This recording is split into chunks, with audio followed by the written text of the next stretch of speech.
So the Grand Festival Splatfest, the biggest Splatfest ever, has concluded. We have the results and we have a bunch of information regarding the Splatfest, the future of Splatoon 3, and the future of Splatoon in general to go over a little bit here in this video. If you guys do appreciate this one and enjoy it, leave it a like, subscribe for more, and let's go ahead and jump straight into this. First things first, I want to apologize for not bringing you guys gameplay of the Grand Festival for those who may have, actually enjoyed that kind of content. I actually completely forgot that it was this last weekend. A lot of stuff going on, and so it kind of slipped my mind until it was too late. And when I realized it, it was over. But we can actually relive the Grand Festival. But there's a little bit of a kicker to this. If you do want to relive it, they tweeted out that you can actually tap the Squid Sisters, Off the Hook, or Deep Cut amiibo. So basically any of the like icon, I guess, amiibo, right? Any of the whatever they would be called, right? Again, we just explained the Squid Sisters, Off the Hook, or the Deep Cut amiibo,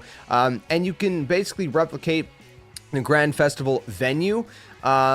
And so this was tweeted out by the official Splatoon account. There's, of course, the Japanese account, but there's also the North American account. And so you guys can see the tweet up on screen right now that signifies exactly what I just mentioned, and that is that if you have these amiibo, you can tap them and you can go straight back there. It says when you re-experience the Grand Festival using amiibo, you can change the time of the festival at will also. So you can do that.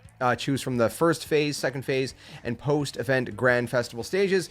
And you can even fast forward to change which song is being performed. You head to the train station, excuse me, under the main menu to change the time and enjoy the Grand Festival all over again. So pretty crazy stuff there. So again, you can just kind of go in and relive it to some extent anyways, of course.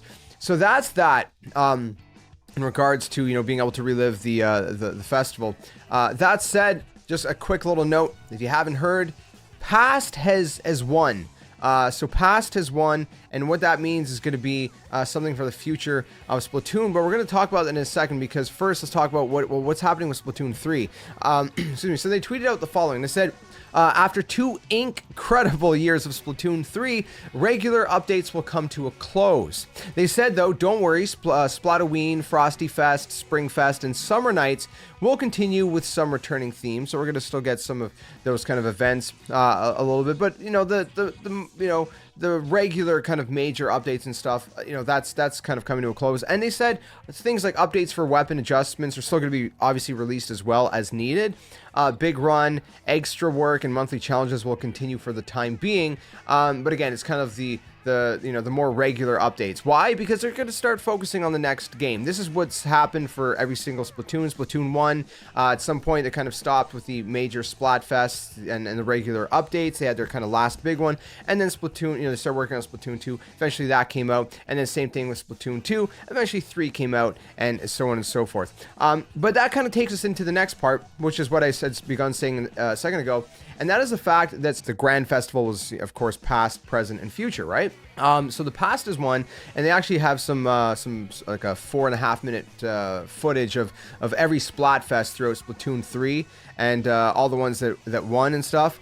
So if you want to check that out, that's on their Twitter account, maybe also on their YouTube channel. But they said, with that said, right, the past, basically what this whole Splatfest was going to indicate is where they're going to be headed next for the next Splatoon game, Splatoon 4, assumingly, right? And kind of seeing, where people's preferences are. And so the fact that past one, some people are saying, well, does that mean they're going to be remaking Splatoon 1? Is that what that means? What does that mean? I think it means more in line in sort of like the timeline and the story and the lore, right? Where does this all kind of fit in? So I think what this might mean is they might be creating a prequel to Splatoon 1. So we might see the Squid Sisters make a comeback as the main kind of, icons or whatever you want to call them. That's possible. We might see in a whole other group that comes even before the Squid Sisters, for all we know. But it seems as though we're going to be going a little bit back in time. We're going to be maybe exploring, like I said, something a little bit earlier in the kind of timeline of the Splatoon universe. Maybe, like I said, a prequel in terms of the lore and the storyline, something that's a prequel to Splatoon 1. That seems more most probable than just getting a full-blown remake of Splatoon 1, of course. So are there going to be elements that they're going to, incorporate from Splatoon 1, which, a lot of people are nostalgic about? Maybe, that's possible. But again, in terms of like, the gameplay and the maps and the, different things like that, the actual central hub, your guess is as good as mine. We're going to have to wait and see. Obviously, whatever the next Splatoon game is going to be, most likely it's going to be releasing on the next Nintendo console. We're expecting that console to release sometime, early to mid 2025. Nintendo is probably going to be announcing it shortly, maybe towards the end of this year or something, or towards the beginning of next year. We're gonna hear some kind of announcement. But I don't know, in terms of what the game's going to entail, your guess is as good as mine. I will say, personally speaking, I don't know why the meta and just the just how Splatoon 3 kind of felt.